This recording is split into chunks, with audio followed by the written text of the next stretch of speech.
जय हिंद दोस्तों। हमको काफ़ी सारे लोगों ने कमेंट किया और काफ़ी सारे लोगों ने एक वीडियो भी शेयर किया था जिसमें उनका नाम नहीं लेना चाहिए, अच्छी बात नहीं है, पर फिर भी उन्होंने बाकायदा बताया कि कोई नामांतरण का यदि आवेदन करता है तो उसके लिए आवेदन की शुल्क जो है वो 1000 रुपये है आवेदन शुल्क, और 5000 रुपये वकील का शुल्क है, और 3000 जो नामांतरण कराया जाता है उसका शुल्क है, और चाय नाश्ते का खर्चा भी उन्होंने इतना बता दिया। मैंने कहा बाप रे, इतने में नामांतरण, इतने में तो मेरे को लगता है पूरे गांव के नामांतरण हो जाएंगे, है ना। तो ये सब गलत है, इस पर बिल्कुल ना जाएं, आप बिल्कुल ध्यान न दें। वो बहुत सम्माननीय एक साहब का है, प्रोफेशनल व्यक्ति का वीडियो था, मुझे बड़ा अजीब भी लगा और बड़ा ख़राब भी लगा। ऐसे भ्रमित किसी को नहीं किया जाना चाहिए, इसलिए मैं ये वीडियो आपके पास लेकर आया हूँ कि यदि कोई व्यक्ति नामांतरण कराता है तो उसका शुल्क कितना आएगा और उसकी प्रक्रिया क्या है, इसको आप अच्छे से समझें। ये एक आम आदमी के लिए है, ये एक पटवारी के लिए है, और एक ऐसे व्यक्ति के लिए जिसको ज़्यादा जानकारी ज़मीन के संबंध में नहीं है।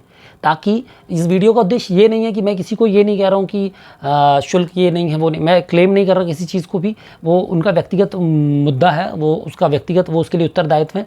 मैं आपको सिर्फ ये बता रहा हूँ शासन आपसे कितना शुल्क लेता है एक नामांतरण पे, और नामांतरण कितने प्रकार के होते हैं। नामांतरण होते हैं बेसिकली 2 प्रकार के, एक होता है फौती, ठीक है, किसी की मृत्यु हो जाने पर उसके विधिक वारसानों को, दूसरा होता है अर्जन, ठीक है, अर्जन यानी कि दूसरे तरीके से जो ज़मीन आती है, जैसे कि रजिस्ट्री कराने के बाद, दान पत्र से, है ना, हक त्याग करने पर, इन तरीक़ों से जो ज़मीन आती है। यहाँ पर फौती यानी किसी की मृत्यु के बाद। अब ये समझिए, ये कोई सी भी प्रकार की ज़मीन हो, यदि आपने रजिस्ट्री करा ली है तो ज़मीन आपके नाम पर नहीं आई है, अभी आपने किया है केवल उसका ओनरशिप ले ली है, लेकिन ओनरशिप ट्रांसफ़र नहीं कराई है। इसलिए इसी को नामांतरण को कुछ लोगों के उसमें बैनामा भी कहते हैं। बैनामा कराना यानी नाम का परिवर्तन कराना, या कहते हैं नाम का, या इसे नाम से ही समझ में आ रहा है, नाम का अंतरण कराना यानी नेम को ट्रांसफ़र करना, ओनरशिप को ट्रांसफ़र करने को ही नामांतरण कहा जाता है, ठीक है। अब यदि आप मध्य प्रदेश शासन के अंतर्गत आपके पास भूमि है, मध्य प्रदेश शासन के अंतर्गत मध्य प्रदेश राज्य में आपकी भूमि है, तो आपको क्या करना है आप ये समझिए। किसी के पास नहीं जाना है, बिल्कुल परेशान नहीं होना है। शासन के द्वारा लोक सेवा अधिनियम के तहत लोक सेवा केंद्र में, कहाँ पर, लोक सेवा केंद्र में आपको केवल आवेदन करना है। किसी के पास नहीं जाना है, थोड़ा सा समय लगता है, कोई दिक्कत नहीं है। वहाँ पर आप जाएंगे तो आधा पौन घंटा लग जाता है, वहाँ की भीड़ के अनुसार आप नहीं जा सकते, आप अपने किसी सहायक को भेज दें, आपके ही घर के किसी व्यक्ति को भेज दें। वहाँ पर जाकर आपको सबसे पहले क्या करना है, अच्छा पहले अपन समझ लें, है ना, पहले अपन ये समझ लें करना क्या है, प्रोसीजर क्या है। प्रोसीजर को हम पैरेलल चलाएंगे, यहाँ पर हम कोशिश करेंगे साथ में दूसरी चीज़ें बता दें। पहले करना है आपको आवेदन। क्या करना है आपको, सबसे पहले आवेदन, ठीक है। अब आवेदन जो है, आवेदन करने के 4 तरीके हैं। कौन कौन से तरीके हैं? पहला, वकील के माध्यम से कर दीजिए आप, ठीक है। मैं इसकी मतलब ये आप बिल्कुल कर सकते हैं। आप बिल्कुल पढ़े लिखे नहीं हैं, आप बिल्कुल न्यायालय जाने में सक्षम नहीं हैं, आपको बिल्कुल कोई केस समझ में नहीं आता है, तकनीक समझ में नहीं आती, तकनीकी शब्द समझ में नहीं आते हैं, आपको बहुत दिक्कत आती है ना बोलने में, या आप सक्षम नहीं हैं किसी प्रकार से, आपको दिक्कत है ना, तो आप वकील के माध्यम से आवेदन कर सकते हैं। वो आपका प्रतिनिधित्व करेंगे, पर आप उनसे पहले ही पूरी बात कर लीजिएगा मैं जो बता रहा हूँ उसके बारे में। दूसरा, आप कर सकते हैं डाक के माध्यम से, आप एक डाक में, रजिस्टर्ड डाक के माध्यम से आवेदन भेज सकते हैं, ठीक है। तीसरा, आप खुद जाकर आवेदन दे सकते हैं स्वयं। कहाँ पर?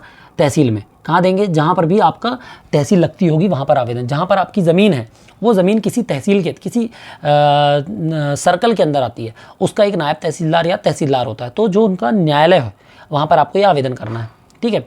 चौथा जो है सबसे महत्वपूर्ण, वो है लोक सेवा केंद्र। अब लोक सेवा केंद्र को समझिएगा आप, आवेदन करना है हमको कहाँ? लोक सेवा केंद्र में। आपको लोक सेवा केंद्र में करना चाहिए, बाकी आपकी मर्जी है, इन तीनों में भी आप आवेदन कर सकते हैं, कोई दिक्कत नहीं। इसमें करने से आपको क्या मिल जाती है? Time limit.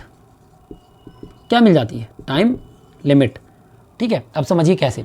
आप लोक सेवा केंद्र में जाएंगे, आप वहाँ पर आवेदन देंगे। कैसा आवेदन देना? कोरे कागज़ में। आपके पास एक A4 साइज़ का पेपर ले जाओ, घर का रजिस्टर है, रजिस्टर फाड़ो, रजिस्टर का एक पेज लो, उसमें लिख दो सीधे सीधे क्या? प्रति तहसीलदार, या यहाँ पर लिख दो नायब तहसीलदार, ठीक है। नायब तहसीलदार, तहसील का नाम लिख दो तहसील, जिला का नाम लिख दो जिला, ठीक है। विषय लिखो भूमि का नामांतरण कराए जाने के संबंध में, भूमि का नामांतरण कराए जाने के संबंध में। ज़्यादा कुछ लिखने की ज़रूरत नहीं है, बिल्कुल आप दिमाग ना लगाएं अपना, ठीक है।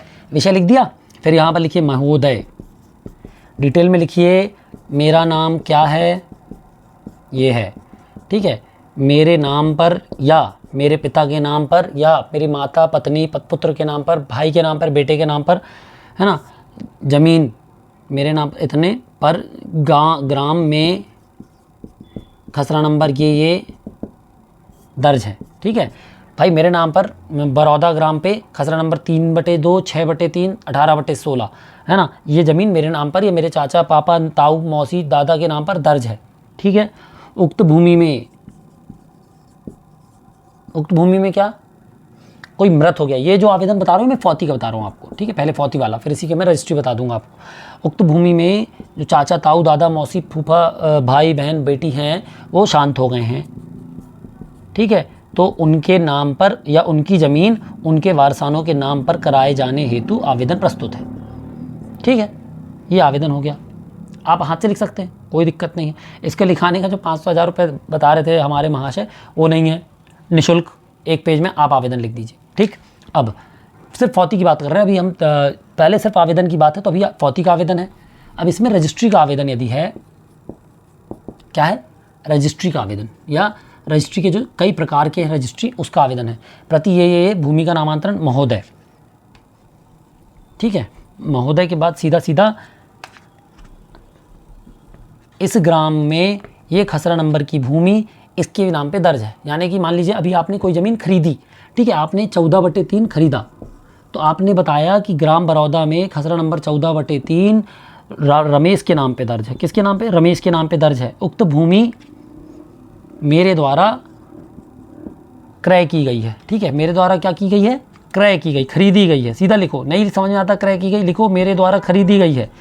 ठीक है, या मुझे दान में मिली है, दान पत्र के माध्यम से दान में मिली है, या मेरी बहन ने या इन्होंने मेरे नाम पर हक त्याग किया है। ठीक है, किया है। उक्त भूमि में नामांतरण करने की कृपा करें। ये लिख लिया आपने। अब कोई दिक्कत आवेदन में नहीं होगी। अब आवेदन के साथ संलग्न, देखो आवेदन की दिक्कत नहीं है, दिक्कत आवेदन की बिल्कुल नहीं है। आवेदन लिख लेता कोई भी एक पेज का, उसमें लगते हैं संलग्न दस्तावेज, यानी सपोर्टिव डॉक्यूमेंट्स। तो आवेदन में यदि रजिस्ट्री है तो एक तलवाना का फॉर्मेट है ना, वो मेरे डिस्क्रिप्शन पे आप देख सकते हैं। डॉक्यूमेंट्स के जो ड्राइव है उस पर आप जाएंगे, आपको डॉक्यूमेंट मिल जाएगा, तलवाना आराम से मिल जाएगा, कोई बड़ी भारी बात नहीं है। रजिस्ट्री लगेगी आपकी, फ़ोटोकॉपी प्लस तलवाना लगेगा, प्लस एक शपथ पत्र लगता है, उसी समय शपथ पत्र मिलता है, वो लग जाएगा, प्लस खसरा और नक्शा। ठीक है, B1 दे सकते हैं या ऋण पुस्तिका भी आप दे सकते हैं, अनिवार्य नहीं है। यदि आप ये सब दे रहे हैं तो अनिवार्य नहीं है। इस डॉक्यूमेंट के बाद साथ में आप देंगे अपना आधार कार्ड। आधार कार्ड इसलिए ताकि नाम की गलती ना हो, त्रुटि आपकी तरफ से नहीं होनी चाहिए। ये आपने दे दिया संलग्न में। अब यदि फौती है तो क्या लगेगा, डेथ सर्टिफिकेट लगेगा। ठीक है, डेथ सर्टिफिकेट के बाद क्या लगेगा, बाकी के ये डॉक्यूमेंट्स लग जाएंगे बस। ठीक है, और एक चीज़ लगती है सिजरा। सिजरा कौन बनाता है, सरपंच या पार्षद, है ना, क्योंकि वो देखिए पटवारी का सिजरा मान्य होता है, लेकिन वो क्या है, पटवारी उस गांव में नहीं रहता, तो जो बताया जाएगा वो लिख लेते हैं, लेकिन पार्षद उस वार्ड के हैं, उस वार्ड में रहते हैं। सरपंच उस ग्राम का ही व्यक्ति होता है, उस पंचायत का ही व्यक्ति होता है, तो उसको उस व्यक्ति के वंश के बारे में पता होता है, उसकी वंशावली के बारे में अधिकतम सरपंच जो 85 से 90% सरपंच है उनको पता होता है, इसलिए उनका सरपंच की मान्यता होती है ना। यहाँ से एक सिजरा और ये खसरा, बाकी के ये पूरे डॉक्यूमेंट, खसरा, नक्शा, B1, आधार कार्ड, ठीक है, वारसानों के, ताकि दिक्कत ना जाए। ये आपने संलग्न कर दिया डॉक्यूमेंट। अब ये डॉक्यूमेंट जब आपने लगा दिया लोक सेवा केंद्र में, तब लोक सेवा केंद्र में आपके आवेदन का पंजीयन होगा। उस आवेदन के पंजीयन का शुल्क है 100 रुपये, RCMS के पंजीयन का शुल्क है, प्लस 20 रुपये है लोक सेवा का शुल्क। कितना हुआ, 120 रुपये, 120 रुपये। यदि आप लोक सेवा केंद्र में आवेदन कर रहे हैं तो, यदि आप स्वयं जाएंगे तो आप केवल 100 रुपये का चालान देकर भी कर सकते हैं, लेकिन उसमें टाइम लिमिट नहीं रहती, तो उसको ट्रैक करना थोड़ा टफ हो जाता है। डाक से भेजेंगे तो 100 रुपये का चालान आप जब तक नहीं लगाएंगे तब तक आपका आवेदन आगे नहीं बढ़ेगा। ठीक है, वकील के माध्यम से जाएंगे तो वकील के हिसाब से जो उनकी फ़ीस होगी पूरी इन सब चीज़ों की, वो फिर आपको वो करनी पड़ेगी। लेकिन अब आप एक चीज़ और हो जाती है कई बार कि इन डॉक्यूमेंट्स को निकलवाने का आपका शुल्क लगेगा। तो खसरा, नक्शे की ज़रूरत नहीं है, क्योंकि ये नक्शे संबंधित कार्य नहीं है, तो आप इसको छोड़ सकते हैं। खसरा यदि आप सत्यापित प्रतिलिपि लगाएंगे तो ये वर्तमान खसरे का उल्लेख हो जाता है, ठीक है। तो वर्तमान खसरे का उल्लेख आप कर सकते हैं, सत्य प्रतिलिपि लगा सकते हैं। सत्य प्रतिलिपि आपके पास नहीं है, आप सक्षम नहीं है सत्य प्रतिलिपि निकलवाने के लिए, तो इसका शुल्क है 30 रुपये पेज, 30 रुपये पेज। यदि 3 पेज का खसरा है तो पहले में 30, बाकी के 15 रुपये। प्रथम पेज का 30, उसके बाद 15 रुपये, ठीक है। तो ये आपके ऊपर निर्भर करता है। यदि नहीं है आप सक्षम, तो आप पटवारी जी के पास यदि खसरा हो उनके पास, तो आप सत्य प्रतिलिपि कहीं से भी, MP ऑनलाइन वाले से कहीं से भी निकलवा सकते हैं, ठीक है। या आप खसरे का स्पेसिमेन कॉपी सिर्फ प्रिंट 10 रुपये का उस दिनांक का भी निकलवा सकते हैं। या पब्लिक ID से आप खुद जाइए, कुछ नहीं करना है, पब्लिक ID से आप खुद निकालिए। पब्लिक ID से आप खुद निकालेंगे, आपकी जेब से ही पैसा कट जाएगा और ये खसरा आपको मिल जाएगा। नक्शे की ज़रूरत इन केसेस में नहीं पड़ती। नक्शा पटांकन वगैरह संबंधित या बंटवारा हो रहा होता है तो नक्शा लगता है, नामांतरण में नहीं लगता। संलग्न कर दिया, 100 रुपये का पंजीयन शुल्क, 20 रुपये का लोक सेवा केंद्र। इसके बाद आवेदन चला गया तहसील। कहाँ चला गया? तहसील। अब आपका जिम्मेदारी है 7 दिन के अंदर इन सब चीज़ों के, रजिस्ट्री के, सिजरा के, डेथ सर्टिफिकेट के ओरिजिनल डॉक्यूमेंट लेकर कहाँ पहुँचना? आपको तहसील में पहुँचना है, ठीक है। तो 7 से 15 दिवस के अंदर आप एक बार तहसील का भ्रमण करें। क्या करें? एक बार पेशी अटेंड करें।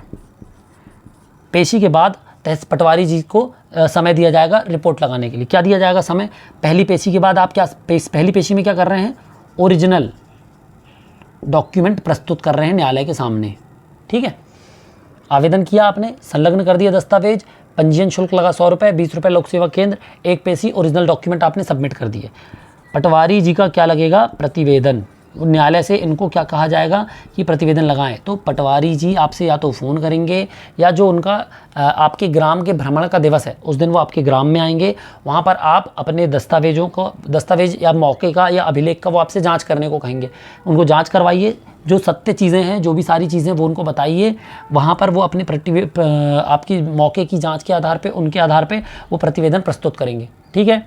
पटवारी प्रतिवेदन प्रस्तुत करने के बाद न्यायालय में हो सकता है आपकी एक पेशी और हो। न्यायालय में आपको खुद बताएंगे वो, या आपको अगली पेशी की दिनांक मिल जाएगी। जिस दिन आप पहले दिन जाएंगे पेशी में, उस दिन आपको अगली पेशी की एक दिनांक मिल जाएगी।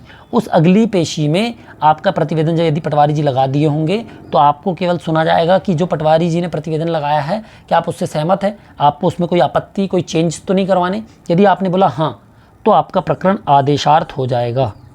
आदेशार्थ मतलब आदेश के लिए चला जाएगा। फिर उस पर जो भी एक डेट होगी उसमें वो इस टाइम लिमिट के पहले वो यहाँ से आदेश हो जाएगा। इसलिए लोक सेवा केंद्र में लगाना आवश्यक है, क्योंकि यहाँ से एक डेट मिल जाएगी। जब आपने आवेदन लगाया, पंजीयन करवाया, आपको एक अंतिम दिवस मिल गया। मान लीजिए मैंने 5 तारीख को आवेदन कराया, 5 जुलाई को, तो मुझको 5 अगस्त का तारीख मिल गई कि 5 अगस्त के पहले मेरा नामांतरण हो जाएगा। यानी 5 अगस्त के पहले मेरा नामांतरण न्यायालय करके देगा। कब? जब मैं लोक सेवा केंद्र में जा रहा हूँ तो, ठीक है। बस आपको अटेंड करना है पहली पेशी अपने ओरिजिनल डॉक्यूमेंट्स लेने के बाद, दूसरी पेशी पटवारी जी के प्रतिवेदन लगाने के बाद। इसके अलावा आपको कोई पेशी अटेंड नहीं करने की ज़रूरत, मतलब यदि न्यायालय में कोई आपत्ति आ रही है, आपके दस्तावेजों में किसी प्रकार की कमी है, तो न्यायालय जितनी पेशी कहेगा उतनी पेशी आपको अटेंड करना पड़ेगा। लेकिन यदि न्यायालय में आपके सब डॉक्यूमेंट्स लग गए हैं और पटवारी प्रतिवेदन लग गया है तो आपको ज़्यादा पेशी जाने की ज़रूरत नहीं है। इसके बाद आदेशार्थ के बाद इस समय के पहले, इस समय सीमा के पहले आपका आदेश हो जाएगा, जिसको पटवारी जी दुरुस्ती कर देंगे। दुरुस्ती करने के लिए आदेश होने के बाद 7 दिवस के भीतर दुरुस्ती करना अनिवार्य है, धारा 110 MP LRC, ठीक है। और उसके बाद वो एक प्रतिलिपि आपको भी देंगे, बिल्कुल देंगे, है ना। तो ये चीज़ें हैं। आपका कुल खर्चा कितना आया? 120 रुपये। साथ में 1-2 बार जब आप पेशी गए उसका खर्चा आपका आया है। इसके अलावा किसी भी प्रकार का कोई खर्चा किसी को भी नहीं देना है। ये शासन कह रही है आपसे। आप भ्रमित ना हो, कोई कुछ भी बोले। अब वकील के माध्यम से आप जाएंगे तो जो वकील की फ़ीस है, भाई जो सक्षम नहीं है, जो इतनी भागा दौड़ी नहीं कर सकता है, 2 पेशी नहीं जा सकता है, जो गांव में नहीं रहता है, जो बाहर रहते हैं, विदेश में रह रहे हैं, जो दूसरे राज्यों में रह रहे हैं, वो अपनी ज़मीन का सारा काम किसको? वकील को सौंप देते हैं, या कोई मेमोरेंडम बनवा लेते हैं। वो व्यक्ति उनके नाम पर, उनकी जगह पर वो कार्य करता है, तो वो उसकी जो फ़ीस होती है वो निर्धारित है। बाकी मेरा सुझाव है, आप 90% केसेस में डायरेक्ट लोक सेवा केंद्र में आवेदन करके 2 पेशी अटेंड करके भी अपना कार्य करवा सकते हैं, यदि आपका कार्य सही है तो। यदि किसी प्रकार से कोई आपत्ति प्रस्तुत होती है, कोई विवादित प्रतीत होता है, तो उसमें समय लग सकता है, ठीक है। तो कितने में आपका नामांतरण हो गया? अब 120 रुपये में, ठीक है। अब सिजरा में आप सही जानकारी लिखवाएं, बेटियों की जानकारी सही लिखवाएं, बहनों की जानकारी सही लिखवाएं, तो आपका ऑटोमेटिकली काम यहाँ पर पूरा हो जाएगा। तो यहाँ पर आपकी तरफ से डिले हो रहा है, यदि आप दस्तावेज सही नहीं दे रहे तो 120 रुपये में नामांतरण हो जाएगा। बिल्कुल परेशान होने की ज़रूरत नहीं है, कोई कुछ भी कहे कहीं लिखवाने की ज़रूरत नहीं है, कोई कोरे कागज़ में आप डायरेक्ट लिखिए। इसके साथ संलग्न दस्तावेज है, उसका फीस है तो उसका फीस 40, 50, 60, 100 रुपये होगा, उससे ज़्यादा क्या होगा, है ना। चलिए, तो आपने देख लिया जैसे कि आपको भ्रामक जानकारियां प्राप्त हैं, है ना। इस तरीके से नामांतरण इतने में नहीं होता है, केवल इतने में होता है। बस ये संलग्न दस्तावेज जो है वो आप निकलवा लें अपने स्तर पे, या आप खुद पब्लिक आईडी बनाकर वेब GIS की, MP ऑनलाइन की, आप खुद ये दस्तावेज निकाल सकते हैं। आपके वॉलेट में आप इसको देख सकते हैं कैसे इन दस्तावेजों को निकालते हैं जो हमने बताया था। तो नामांतरण के समय यदि आप चाहते हैं समय से आपका कार्य हो, आवेदन करें लोक सेवा केंद्र में, संलग्न करें सारे दस्तावेज, 100 रुपये पंजीयन शुल्क, 20 रुपये लोक सेवा केंद्र का शुल्क, तहसील में आपका आवेदन जाएगा। आप पेशी में जाएं 7 दिन बाद, 7 से 15 दिन के भीतर एक बार पेशी में जाएं, अपने ओरिजिनल डॉक्यूमेंट प्रस्तुत करें, पटवारी जी का प्रतिवेदन लगेगा, उनको सपोर्ट करें, ओरिजिनल डॉक्यूमेंट्स दिखाएं और किसी प्रकार से कोई भ्रामक जानकारी ना दें, ना ही कोई तथ्य छुपाएं। आखिरी में जब आदेशार्थ हो जाएगा, आदेश होने के बाद उनसे फॉलोअप लेकर उसको दुरुस्त करवा लें, ठीक है। यदि अब कोई समस्या है आपको, या आपको कोई इस बारे में कोई भ्रामक जानकारी दे तो हमको कमेंट पर बताएं, हम आपकी मदद ज़रूर करेंगे। जय हिंद।